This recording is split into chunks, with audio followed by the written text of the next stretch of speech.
Hi, I'm Tim Federle, and I believe a good audiobook speaks volumes.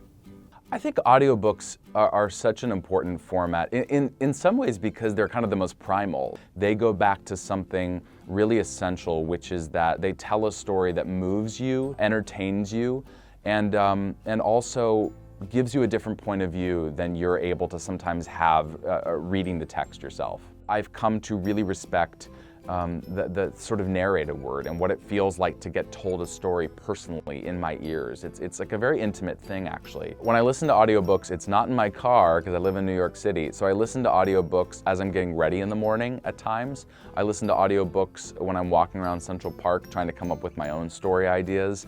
And I typically listen to audiobooks by myself, though I grew up in a family that listened to audiobooks together on road trips. One of the reasons I think audiobooks are so accessible is because, a 5-year-old who has a maturity level for something greater than them, but maybe is not up to the reading level, is able to hear a book and hear concepts and words and vocabulary read to them in a way that isn't condescending and isn't stopping to say, did you understand that? Because frequently kids understand a lot more than we think they do.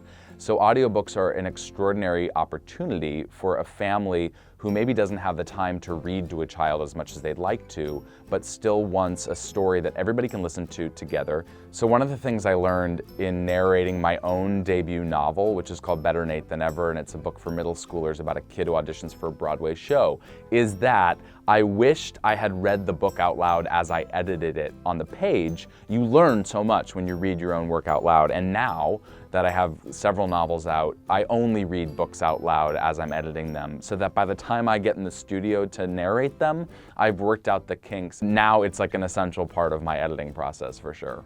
Are you a listener? Share why you #love audiobooks.